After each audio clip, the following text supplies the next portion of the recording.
quelques frères étaient partis de Jérusalem pour aller dans l'église d'Antioche, une église qui est plus haut géographiquement que Jérusalem.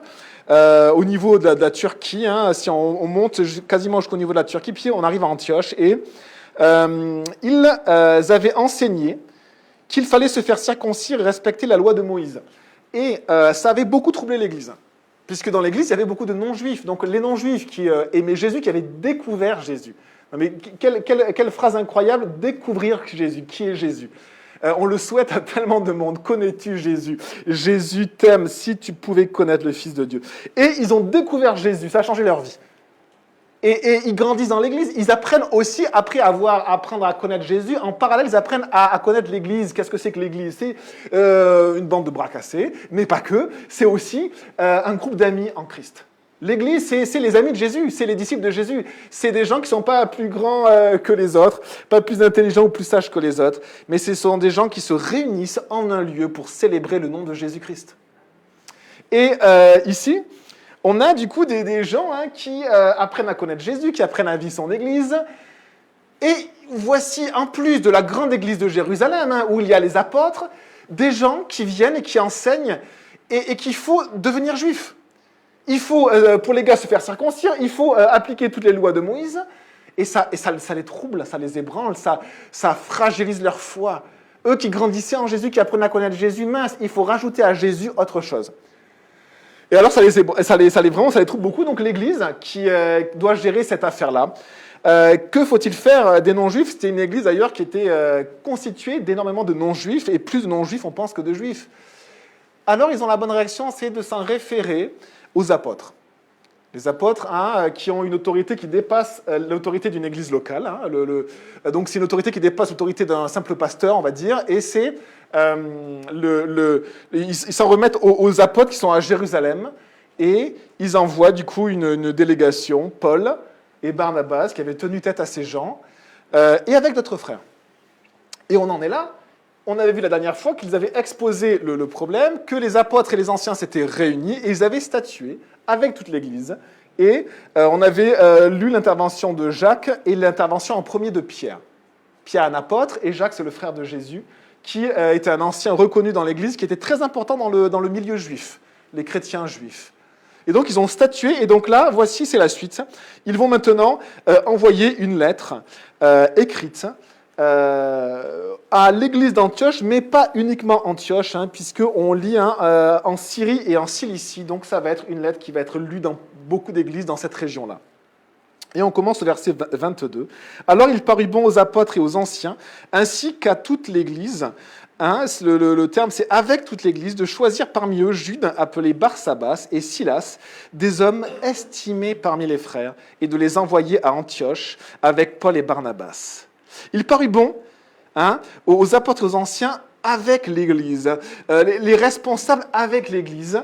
C'est assez joli de voir ça, et on va voir que c'est un thème de ce passage-là.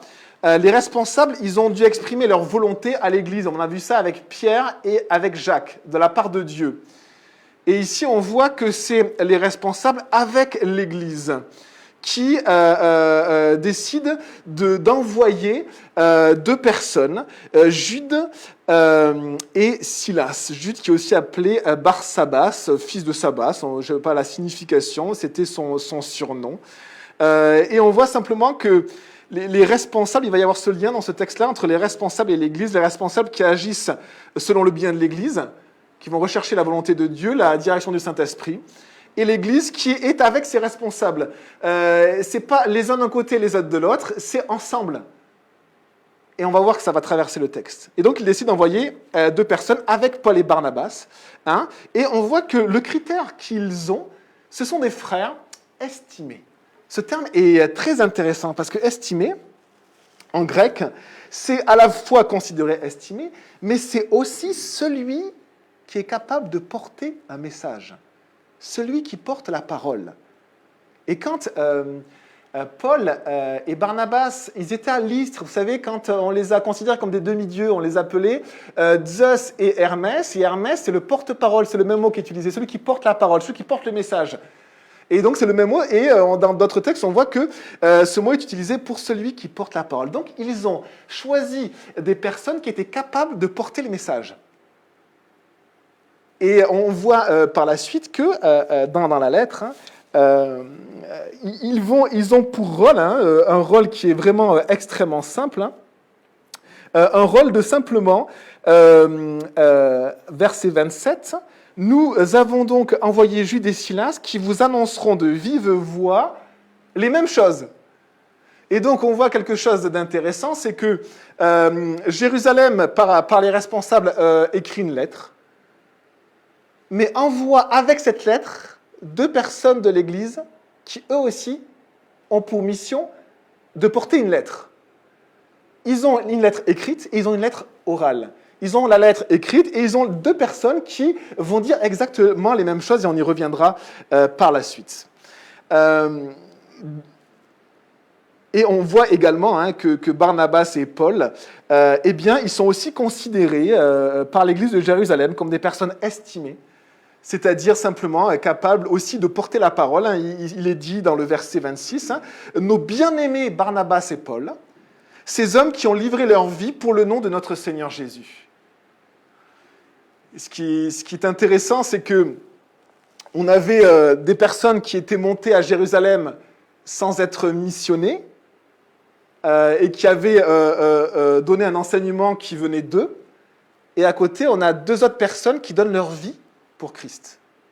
C'est étonnant de faire la comparaison. Et alors, ils les chargèrent, verset 23, du message que voici. Donc, on a ce message, alors le mot message ici, c'est grapho en grec, c'est un message écrit. Donc, on pourrait dire, ils les chargèrent de la lettre que voici.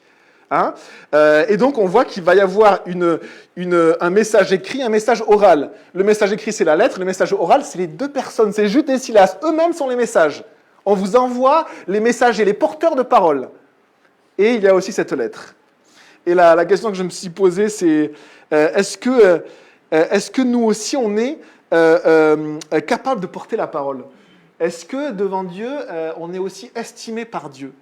On est estimé parce que Dieu nous aime, mais est-ce qu'on est estimé vous savez, la qualité des serviteurs de Dieu, c'est pas de décider de faire quelque chose, c'est de faire ce que Dieu a demandé.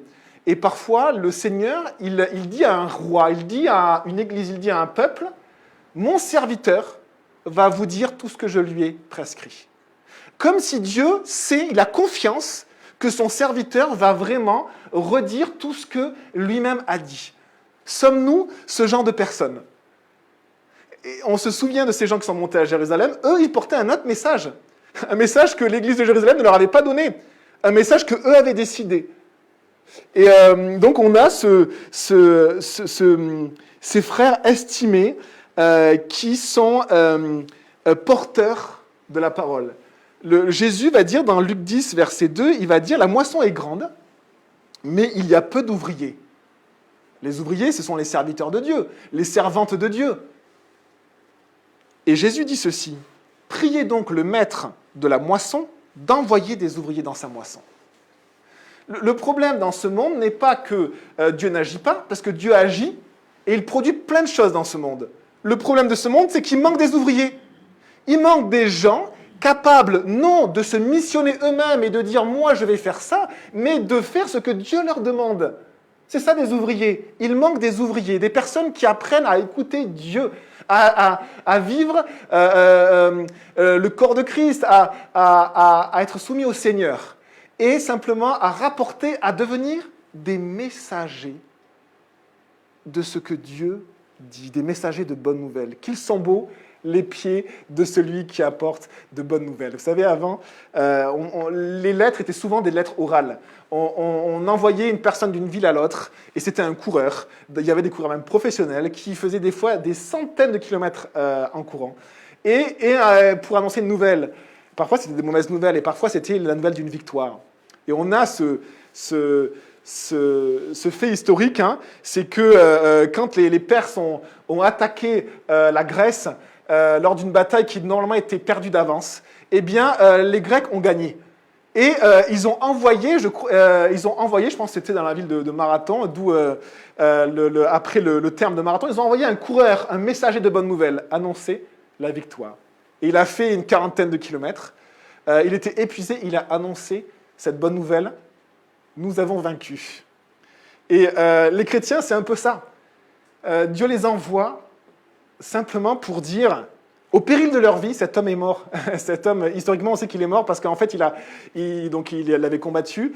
Il a donné toutes ses forces, ses dernières forces. Et quand il est arrivé, il a donné cette nouvelle-là et puis il a expiré. Et Paul et Barnabas, c'est un peu ça. Ils risquent leur vie. Ils vont loin, ils donnent tout ce qu'ils ont, toute leur force, pas pour dire ce qu'eux veulent dire, mais pour donner la bonne nouvelle que leur maître leur a donnée. Jésus est vainqueur. Jésus a vaincu la mort. Jésus a pris tes péchés sur lui. Tu peux être lavé, ton âme peut être lavée.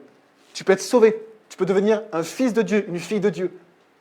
Au péril de leur vie, nos bien-aimés Paul et Barnabas, qui ont livré leur vie pour le nom de notre Seigneur Jésus-Christ, eux aussi étaient des porteurs de ce message.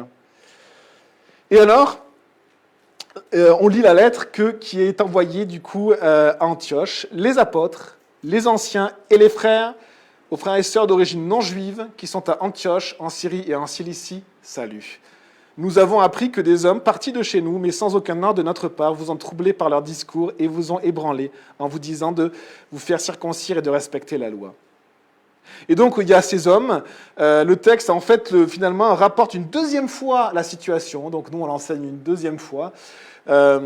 Ces personnes ont pris la décision, l'initiative, sans avoir de redevabilité ou de soumission, c'est les mêmes mots, envers leur Église.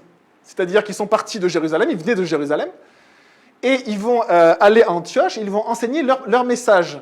En fait, ils vont former un groupe parallèle à l'Église, qui va avoir un message qu'eux ont décidé. Et quelle va être la conséquence de former un groupe parallèle à l'Église ? Eh bien, du trouble et de la confusion. Former s'affranchir de toute autorité ou de l'Église, ou former soi-même un groupe parallèle, eh bien, se missionner soi-même, eh bien, ça a amené du trouble et de la confusion. Et du coup, la vie du corps de Christ, la vie de l'Église, a été impactée négativement. Elle a été troublée. Au lieu de mettre la paix, au lieu de bénir, il y a eu de la confusion. Confus. Vous savez, la confusion, c'est souvent la conséquence du péché. On ne sait plus où on est, on ne sait plus où on va, on ne sait plus se diriger. C'est ce que fait le péché dans nos vies. Et le péché, ce n'est pas forcément pratiquer un acte que l'on sait être un péché, mais c'est aussi s'engager dans une mauvaise voie. Quand on s'engage dans une mauvaise voie, vous savez, le mot péché, c'est un mot qui littéralement veut dire rater la cible. Et en fait, le péché, c'est aussi prendre une voie que Dieu ne nous demande pas. Donc, ce n'est pas un péché en soi, puisque le fait d'aller ici ou là, ce n'est pas un péché en soi. Le fait d'aller à Jérusalem pour ces frères-là, ce n'est pas un péché en soi, mais ils prenaient finalement une initiative que Dieu ne leur donnait pas. Et en cela, ils étaient sur une mauvaise voie. Et ils ont du coup amené du trouble. Et on se rappelle de ce que c'est que l'Église. On a des gens qui s'affranchissent de l'autorité des responsables de Jérusalem. Et on a ici un texte qui nous parle d'une Église qui fonctionne ensemble. Les apôtres et les anciens avec l'Église, ils fonctionnent ensemble. C'est un tout. Et parfois, c'est l'Église et les apôtres et les anciens. C'est un tout. On a du mal à discerner. Pourquoi ? Parce que l'Église, c'est un corps, c'est le corps de Jésus. Ce n'est pas juste un corps, c'est le corps de Jésus. Et donc, être soumis à Jésus-Christ, c'est être aussi soumis à son Église. Et alors, bien sûr, il y a des défis. Parce que l'Église est constituée de personnes imparfaites. Et donc, il y a des défis. Mais l'Église, comme elle est décrite dans la parole de Dieu, c'est une Église qui est comme un corps qui fonctionne ensemble. Et donc, on a ces personnes qui n'ont pas recherché la redevabilité, ils ne sont pas allés voir leur pasteur, leur dire, écoute, j'ai à cœur d'aller enseigner à Antioche, et de leur dire qu'il faut se faire circoncire et qu'il faut appliquer la loi de Moïse. Et bien, le pasteur leur a dit, écoute, je pense que c'est une mauvaise idée, mon frère. Je pense que Dieu ne t'envoie pas à faire cela. Et après, ils auraient pris leur responsabilité. Mais il n'y a pas eu cette redevabilité-là. Et du coup, il y a eu donc ce trouble, mais on voit que l'église de Jérusalem continue à fonctionner comme un corps. C'est-à-dire que les gens ne sont pas dépendants, ne sont pas, indépendants les uns des autres.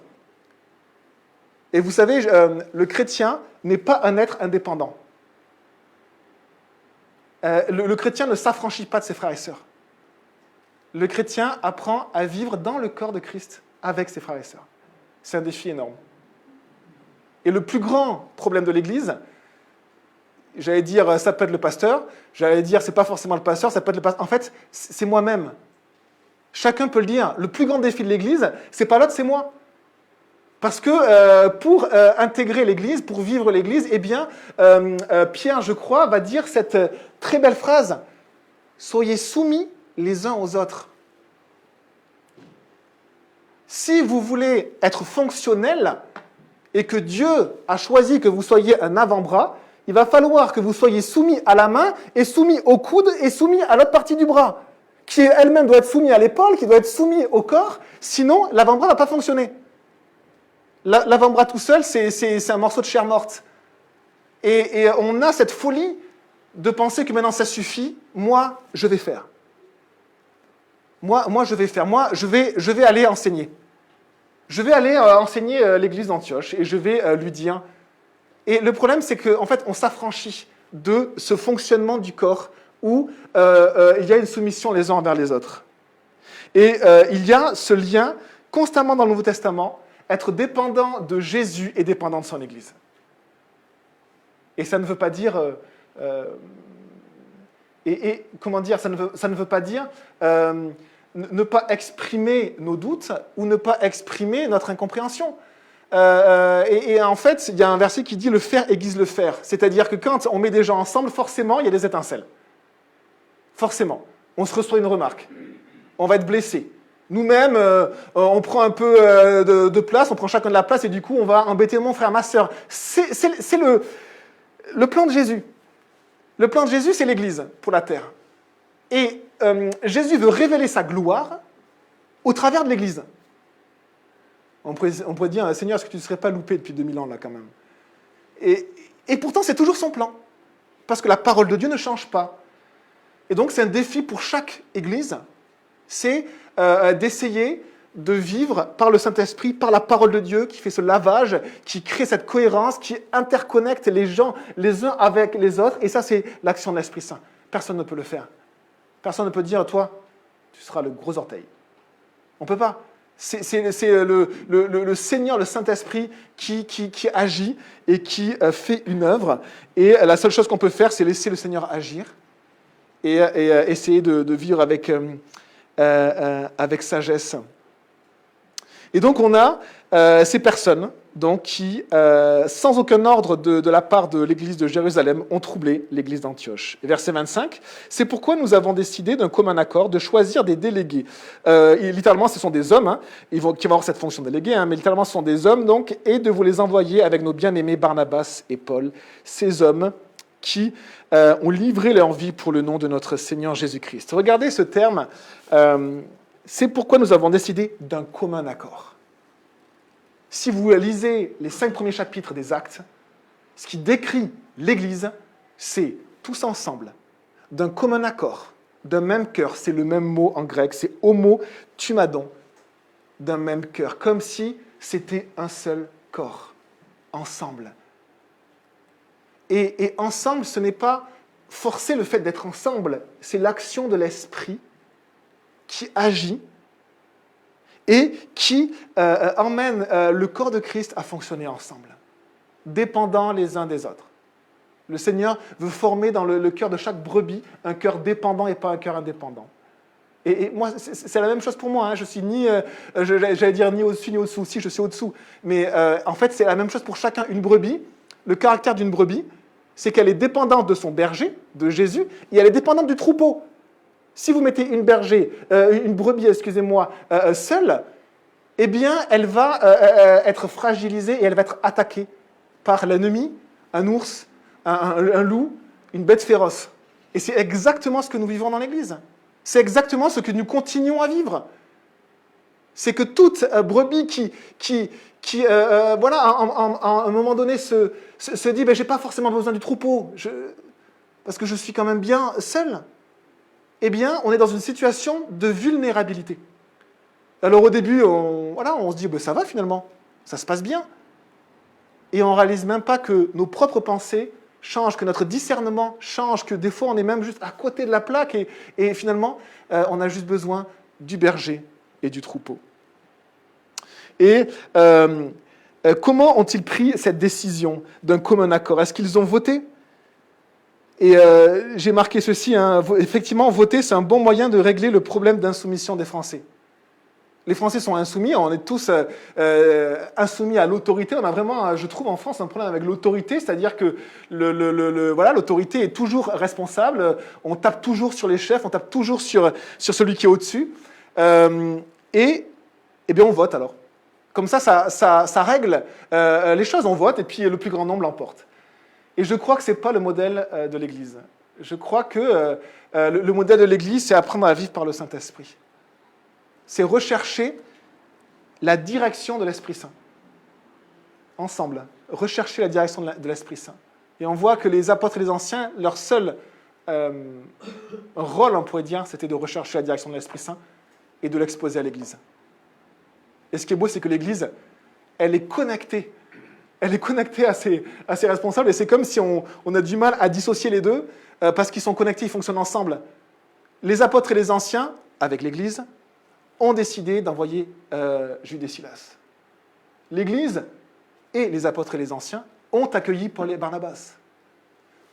Et c'est vraiment beau de voir cette Église qui fonctionne comme un corps. Alors c'est un défi qui est impossible à réaliser sans le fait de s'en remettre à Dieu. C'est impossible. C'est impossible, c'est un défi. Et c'est une œuvre spirituelle que Jésus fait.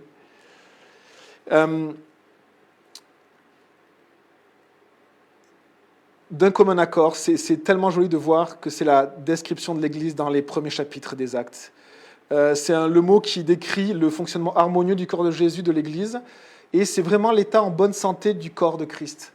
C'est vraiment, quand l'Église fonctionne ensemble, c'est simplement qu'il n'y a pas de barrière à l'action de l'Esprit, si vous voulez. Il n'y a pas plusieurs groupes qui s'affrontent dans l'Église. Il n'y a pas un groupe qui veut faire un groupe parallèle à l'Église. Il y a une Église qui fonctionne comme un corps, qui est harmonieuse. Et bien sûr, l'ennemi souhaite continuellement de rompre cet état de bonne santé. Un corps qui fonctionne ensemble, et il veut bien sûr taper là où il peut, dans tous les rouages, dans toutes les articulations, pour que le corps s'affaiblisse. Et qu'on avance avec peine. J'ai marché avec des béquilles ces derniers temps, on avance avec peine. Et le diable cherche à affaiblir le corps pour qu'il marche avec peine. Avec peine. Et on a cet enseignement dans ce texte. Veillons à nos cœurs, chacun pour soi-même. C'est un commandement du Seigneur. Bruno, veille sur ton propre cœur. Chacun veille sur ton propre cœur. Le Seigneur nous dit, veillez, est-ce que vous avez de l'amertume dans votre cœur? Est-ce qu'il y a quelque chose qui naît comme ça, qui pousse? Votre responsabilité, c'est de gérer cela. C'est de ne pas attendre que ça se développe. Parce que attendre que ça se développe, même si vous avez vécu quelque chose d'anormal, eh bien, vous péchez en attendant. Parce que le Seigneur, il nous demande d'avoir des comptes courts avec lui, de régler les choses quand elles viennent, de ne pas remettre à demain. Sinon, la racine d'amertume va faire des branches qui vont faire des feuilles, qui vont faire des fruits, des très mauvais fruits. Et après, quand l'arbre a pris toute la place, c'est quasiment fichu. C'est quasiment fichu. Il faut juste réaliser, il faut une repentance totale pour réaliser à quel point on s'est fait remplir d'amertume. Et des fois, on est tellement rempli de ça qu'à un moment donné, c'en est trop, puis hop, on coupe. Et veillons à nous-mêmes. Et les amis, Dieu est un Dieu de communication, puisque Dieu n'a eu de cesse de communiquer avec son peuple, par des prophètes et par la parole de Dieu. Si vous ne communiquez pas, les amis, effectivement, on ne règle jamais les problèmes. On doit communiquer les uns avec les autres. Cherchons-le à le faire avec sagesse, mais on doit communiquer. Ne gardons pas un coffre sous pression dans notre cœur, parce que sinon, un jour, ça explose. Et à un moment donné, on est tellement surpris. Des fois, on a des amis qu'on aime depuis des années, tout d'un coup, paf, ça explose. Mais qu'est-ce qui se passe? Qu'est-ce qui se passe? Mon frère, ma sœur, communique, dis les choses. On va essayer de les régler en église, de la bonne manière. Va voir ton pasteur, va voir les responsables. C'est important, les amis. C'est important parce que sachez que le diable, il va continuer son œuvre et il va toujours agir pour fragiliser le corps, toujours. Je vais vous dire un verset qui m'a touché. Vous savez, on a parlé du cœur de dépendance, l'Église ensemble, et du cœur d'indépendance. Être indépendant, c'est fonctionner seul. Je vous lis ce verset. Proverbe 18, verset 1. « Celui qui se tient à l'écart cherche ce qui lui plaît. » Celui qui est indépendant cherche ce qui lui plaît. Et nous ne cherchons pas ce qui nous plaît à nous, nous cherchons ce qui plaît au Seigneur, à Jésus-Christ, le Maître. Jésus forme en nous un cœur dépendant à sa personne. C'est contraire au modèle de notre société, c'est contraire à la réaction de chacun, à la réaction de mon propre cœur. Et pourtant, le Seigneur veut former cela en nous. Un dépendant de sa personne et de son corps. Et donc, je vous lis simplement ce passage. Philippiens 2, « S'il y a donc de l'encouragement en Christ, s'il y a de la consolation dans l'amour, s'il y a une communion de l'esprit, s'il y a de la tendresse et de la compassion, rendez ma joie parfaite en vivant en plein accord, en vivant, en recherchant à avancer ensemble. Ayez un même amour, un même cœur, une unité de pensée, une même pensée, ensemble, le corps de Christ. Ne faites rien par esprit de rivalité ou par désir d'une gloire pour s'élever, mais avec humilité, considérez les autres comme supérieurs à vous-même. Ce que Jésus me demande, c'est de vous considérer comme au-dessus de moi. Ce que Jésus vous demande, c'est de considérer vos frères et sœurs comme au-dessus de vous. Et pour certains, vous allez dire, pour certains c'est facile, pour d'autres c'est difficile. Et en fait, le corps de Christ, rappelez-vous une chose, nous sommes tous différents et nous sommes des membres différents que le Seigneur connecte dans son corps, qui est l'Église. L'avant-bras reconnaît que la main lui est supérieure. Pourquoi ? Parce que la main peut prendre et que l'avant-bras peut juste bouger la main. L'avant-bras ne peut pas prendre. Et donc l'avant-bras ne peut pas faire quelque chose que la main peut faire. L'œil voit, mais la main, elle prend. L'œil considère la main comme supérieure. Pourquoi ? Parce que l'œil ne peut pas prendre. Et la main considère l'œil comme supérieur parce qu'elle ne peut pas voir. Considérer son frère et sa sœur en réalisant ce que Dieu fait dans sa vie et les dons que mon frère et ma sœur ont. Et le Seigneur nous dit, vous avez tous reçu un don. Tous reçu quelque chose à mettre en œuvre dans l'Église de Jésus. Et quand on réalise cela, eh bien on considère mon frère et ma sœur comme au-dessus de moi parce que mon frère et ma sœur est capable de faire quelque chose que moi je ne suis pas capable. Moi je suis incomplet. La main est incomplète. Moi je suis incomplet. L'avant-bras est incomplet. J'ai besoin de mon frère et ma sœur pour me compléter. J'ai besoin de mon frère et ma sœur pour me compléter.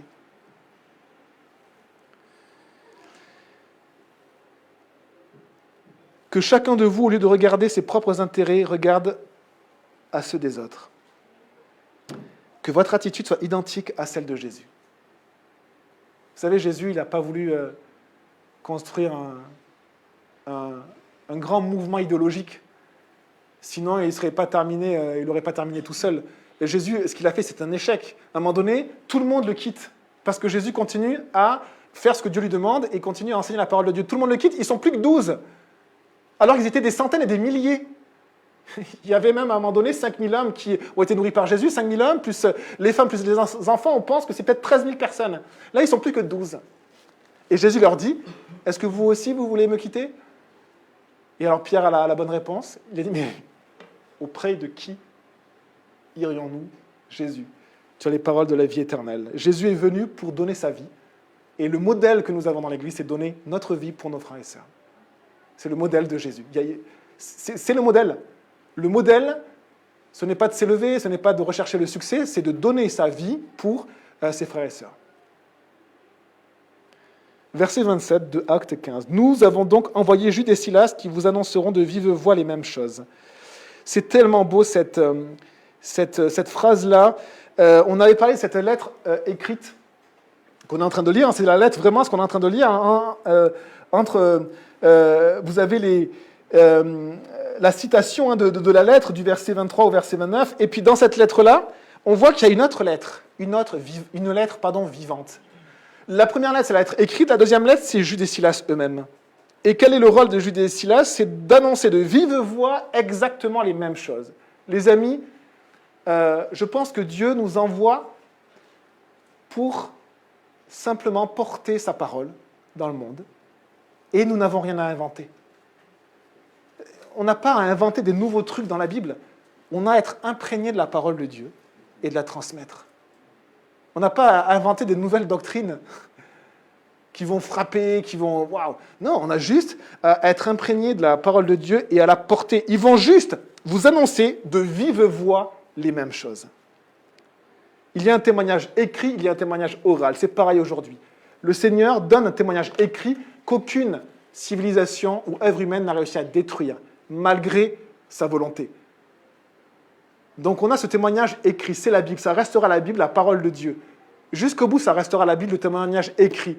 Et le Seigneur met à côté de cette lettre-là des témoignages vivants, des lettres vivantes qui ont pour rôle d'annoncer exactement les mêmes choses qui a marqué là. Rien inventé et de simplement partager ce que le Seigneur annonce. Dieu nous envoie pour annoncer les mêmes choses, rien n'est à inventer. Et donc effectivement, on a besoin de se nourrir de cette parole, de s'imprégner de cette parole et de laisser le Saint-Esprit agir pour être utilisé, pour être utilisable, pour devenir des ouvriers. Pour devenir des ouvriers. La moisson est grande, le problème, ce n'est pas la moisson, le problème, ce n'est pas ce que Dieu fait, parce que Dieu fait. Dieu sauve des vies, encore maintenant, de tout temps, Dieu sauve des vies. On ne le réalise pas, on a l'impression qu'il y a des moments où Dieu ne sauve plus. Là, actuellement, Dieu ne sauve plus. C'est faux. Dieu sauve. Mais le problème, ce n'est pas Dieu.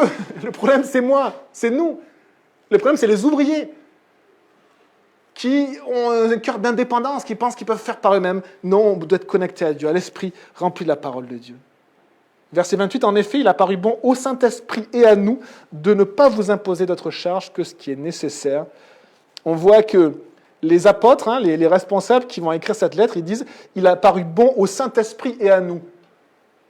Le rôle des responsables d'une église, la seule chose, c'est de rechercher la direction du Saint-Esprit et de donner cette direction, de l'exposer.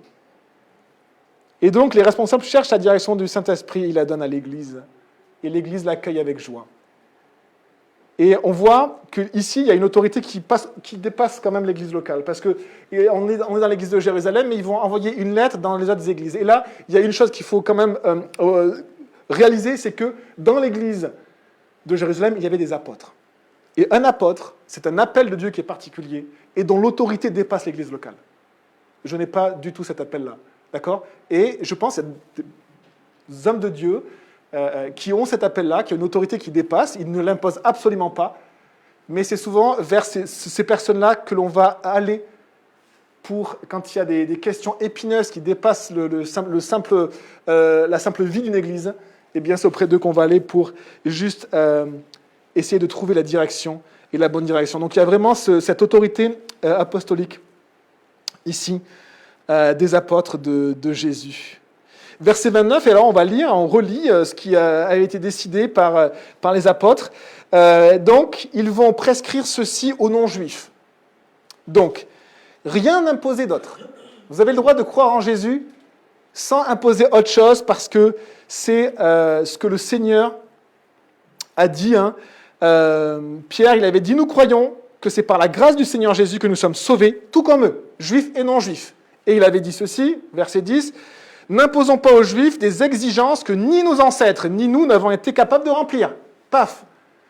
Et donc, c'était simplement la foi en Christ, juif ou non-juif. Et là, on avait vu qu'il y avait une liste qui était rajoutée, aussi par le Saint-Esprit, en recherchant la direction du Saint-Esprit, pas comme des lois, et on va voir qu'il peut y avoir les deux, mais pas comme des lois à appliquer systématiquement, mais des lois à appliquer au regard du peuple juif et du rôle du peuple juif. Parce que dans chaque ville, dans chaque ville, il y a des synagogues dans lesquelles on ouvre la parole de Dieu et on lit la loi de Moïse.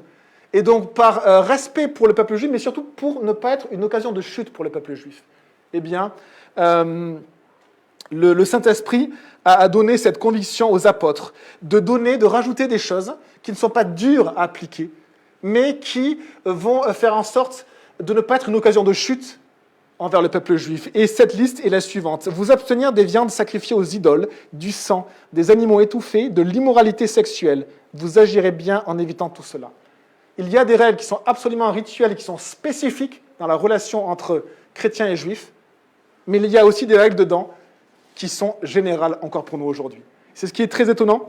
Les apôtres, ils vont répéter l'enseignement, quel que soit le cadre. Là, on est dans un cadre où c'est dans la relation entre non-juifs et juifs, mais ils vont répéter, quel que soit le cadre, de se préserver des idoles et de se préserver de l'immoralité sexuelle. Et rajouter à cela des règles spécifiques dans la relation entre juifs et non-juifs, se préserver du sang, des animaux étouffés, des viandes sacrifiées aux idoles. Et ça, c'est vraiment dans la relation, c'est spécifique dans la relation entre juifs et non-juifs. Et les viandes sacrifiées aux idoles sont appelées par Jacques juste avant les souillures des idoles. Et c'est plus large, les souillures des idoles, se souiller avec les idoles, se salir avec les idoles. C'est plus large que simplement des viandes sacrifiées. Et donc là, il y a vraiment ces rituels, mais derrière cela, il y a deux lois morales que le Seigneur a données de tout temps, depuis Adam et Ève. Et là, qui sont répétées finalement. Il y a des lois spécifiques pour la relation juif-non-juif, mais il y a des lois qui sont enseignées de tout temps. Et ces lois-là, c'est « préservez-vous des idoles ». L'apôtre Jean, dans sa deuxième lettre, il va faire toute une lettre à l'Église. Il finit sa lettre, et après, il dit ceci « Petits enfants, gardez-vous des idoles ». Le truc qui n'a rien à voir avec le reste. Il rappelle quelque chose de tellement important. Et on peut le voir comme ça aussi dans cette liste. C'est comme s'il y a vraiment cette relation entre juifs et non-juifs. On sait que l'immoralité sexuelle, c'est immoral. On sait qu'avoir des idoles, c'est immoral. Mais quand même, c'est répété tout au long de la parole de Dieu, Ancien Testament et Nouveau Testament. Pourquoi ? Eh bien, parce que le cœur humain a beaucoup de mal à rester pur vis-à-vis des idoles et vis-à-vis de la vie sexuelle. De tout temps, l'être humain a un mal incroyable avec ces deux pôles, l'idolâtrie et la sexualité. Et pour l'idolâtrie, de tout temps, c'est même tellement attristant de voir que le peuple de Dieu, au temps même du roi Joas ou Josias, je me trompe entre ces deux rois, c'est le dernier roi avant la déportation de Juda, c'est le roi qui vient après Manassé. C'est un roi qui va faire un réveil incroyable. Eh bien, on a retrouvé historiquement dans toutes les maisons de Jérusalem, de cette époque-là, des petites statuettes de la fertilité. Un enseignant disait qu'avant, aujourd'hui, les femmes font tout ce qu'elles peuvent pour ne pas avoir d'enfants. Aujourd'hui, on fait tout ce qu'on peut pour ne pas avoir d'enfants. Avant, c'était exactement le contraire. Les femmes faisaient tout ce qu'elles pouvaient pour avoir un maximum d'enfants. Et comment avoir un maximum d'enfants ? Des idoles. On est comme ça. Le cœur humain est comme ça, il rajoute à Dieu des idoles. Et dans toute la parole de Dieu, eh bien, Dieu rappelle, gardez-vous des idoles. Gardez-vous des idoles. On sait que les idoles, ce n'est pas forcément des statuettes aujourd'hui, c'est ce qui va prendre la place de Dieu dans mon cœur. C'est là où je vais mettre ma foi. Est-ce que j'ai confiance juste en Dieu ou est-ce que j'ai confiance en d'autres choses envers lesquelles je vais avoir une relation comme avec Dieu ? Cette attente-là qu'on a pour que ça nous fasse du bien, cette recherche qu'on a pour que ça remplisse notre cœur, une idole. Et Dieu dit, mais c'est moi ton berger, c'est moi qui te nourris, c'est moi qui te protège. C'est auprès de moi qu'est la vie éternelle. Et tous, mon cœur est rempli de cette envie d'avoir des idoles et peut-être aussi d'avoir des idoles. Et le Seigneur nous dit, garde-toi des idoles. Et deuxième chose, l'immoralité sexuelle, qui est aussi un aspect général ici, une loi morale générale pour tous et de tout temps. Et en fait, finalement, quand on lit ceci, rappelez-vous une chose. Dieu a créé la sexualité. Dieu a créé la sexualité comme belle et bonne, entre un homme et une femme. Pas entre deux hommes, pas entre deux femmes, désolé de répéter cela, mais il le faut aujourd'hui. Entre un homme et une femme, Dieu a créé Adam et Ève. Et pas Adam et Jean-Pierre ou Jean-Paul. Adam et Ève. Et il les a créés, et ils ont eu cette unité dans les relations sexuelles. Pourquoi ? Parce que Dieu a créé le mariage. Le mot-clé, les amis, pour la vie sexuelle, c'est le mariage. Dieu a fait un cadeau à l'humanité. Et vous savez, là, on est en train de lire une liste spécifique, on a l'impression que c'est juste pour la relation juif et non-juif. Non. Le mariage n'a pas été donné aux juifs, qui après l'ont transmis aux autres. Le mariage a été donné à toute l'humanité depuis Adam et Ève. Et c'est pour ça que dans toutes les sociétés, il y a toujours un mariage culturel qui existe, qui s'est déformé avec le temps, mais toujours. Le mariage, il a donné à toute l'humanité. Comment ? Genèse 2. Au début de l'humanité, Dieu a dit ceci, Genèse 2, verset 24, c'est pourquoi l'homme quittera son père et sa mère et s'attachera à sa femme et ils deviendront une seule chair, une seule personne, un seul corps. Ils forment une unité. Le mariage, c'est un cadeau de Dieu. C'est un cadeau merveilleux que l'homme n'a eu de cesse à développer en gradations différentes, à pervertir aussi, hein, et à mettre de côté ou à mélanger avec tellement de choses. Et Jésus va compléter cet enseignement sur le mariage en disant, Matthieu 19, verset 6, « Ainsi, ils ne sont plus deux, mais ils ne font qu'un. Que l'homme ne sépare donc pas ce que Dieu a uni. » La question de l'immoralité sexuelle a toujours été une question importante pour l'être humain. On sait que Internet, tout ce qu'on voit dans la rue, des publicités, des fois sont remplies de pornographie.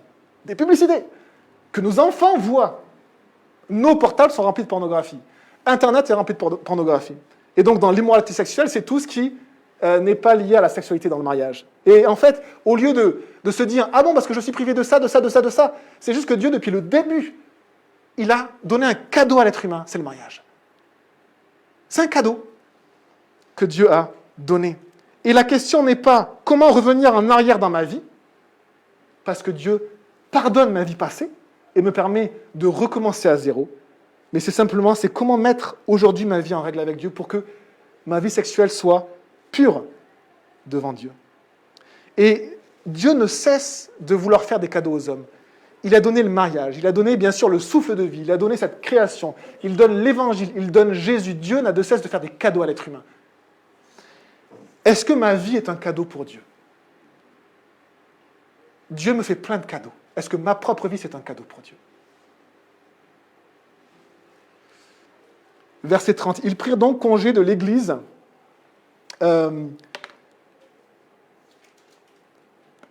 Verset 29. Vous agirez bien en évitant tout cela à Dieu. Donc c'est la lettre que l'on a lue.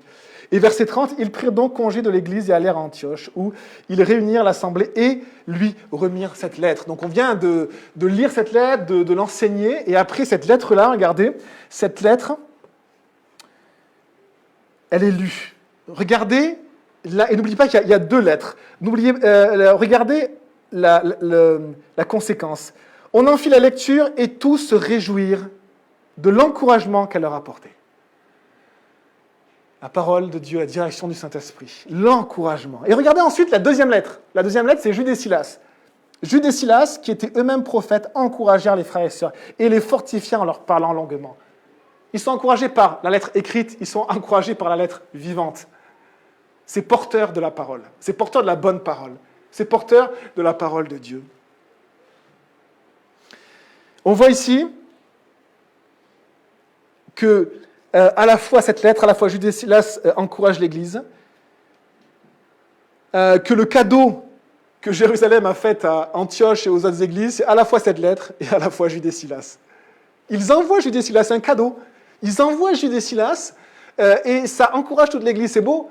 Et à la fin, on voit, au bout de quelque temps, ceux-ci les laissèrent retourner en paix vers ceux qui les avaient envoyés. C'est beau de voir le mécanisme de l'Église, le fait que chaque personne est un membre du corps qui est utilisé pour encourager l'Église, pour édifier, que tout se fasse pour l'édification, pour l'encouragement, nous dit la parole de Dieu. Ici, on voit que Jude et Silas étaient prophètes. On voit que Barnabas, alors Paul et Barnabas, ça veut dire fils d'encouragement, mais en fait, le terme grec, et je finis avec ça, c'est en fait fils de la prophétie. Puisque Naba, ou Nava en hébreu, ça veut dire le prophète. Barnabas, le fils de la prophétie. Et ce qui est traduit par les apôtres, ou en grec, par fils d'exhortation. Comme si, dans la prophétie, ils étaient prophètes. C'est simplement transmettre ce qui vient de Dieu, par l'Esprit Saint. Ils étaient prophètes, et remplis du Saint-Esprit, ils ont pu simplement transmettre des mots d'encouragement, des paroles qui viennent de Dieu, des paroles qui ont fait du bien. Jude et Silas les encouragèrent et les fortifièrent en leur parlant longuement. Au bout de quelque temps, ceux-ci les laissèrent retourner en paix vers ceux qui les avaient envoyés. On va prier, les amis, et on a fini cet enseignement, et puis on va chanter un dernier chant. Seigneur Jésus, on veut te dire merci pour ton nom et pour ta parole. On te demande simplement, Seigneur, que tu sois le maître et le centre, et on te remercie, Seigneur, parce que tu es le maître. Tu es celui qui est au-dessus de tout et celui vers lequel nos voix veulent s'élever. Et on veut simplement, Seigneur, te laisser agir en nous pour former en nous un cœur de dépendance et pas d'indépendance, Seigneur, s'il te plaît. Merci, Seigneur, parce que tout ce dont nous avons besoin est en toi, et dans ta parole, et dans ton Église. Merci, Seigneur. Que ton nom soit béni. Des plus hautes montagnes, jusque dans les vallées, dans les champs, les campagnes, les chemins, les sentiers, dans les villes des nations, à chaque génération, tu es digne d'être loué. Tu es digne d'être loué. Dans le bruit, les silences, les plus sombres combats, en toutes circonstances, nous élevons nos voix, criant dans le désert, célébrant ta victoire. Tu es digne d'être loué. Tu es digne d'être loué. Tu es digne d'être loué, célébré, chanté, dès le commencement et pour l'éternité. Que les hommes et les anges célèbrent tes louanges, oh Dieu. Tu es digne d'être loué, célébré, chanté, dès le commencement et pour l'éternité. Que les hommes et les anges célèbrent tes louanges, oh Dieu. Tu es grand et puissant, éternel des armées. Ton trône est dans le ciel, la terre est sous tes pieds. Merveilleux, élevé, couronné, glorifié. Que les hommes et les anges célèbrent tes louanges, oh Dieu. Tu es digne d'être loué. Tu es digne d'être loué. Tu es digne d'être loué, célébré, chanté, dès le commencement et pour l'éternité. Que les hommes et les anges célèbrent tes louanges, oh Dieu. Tu es digne d'être loué, célébré, chanté.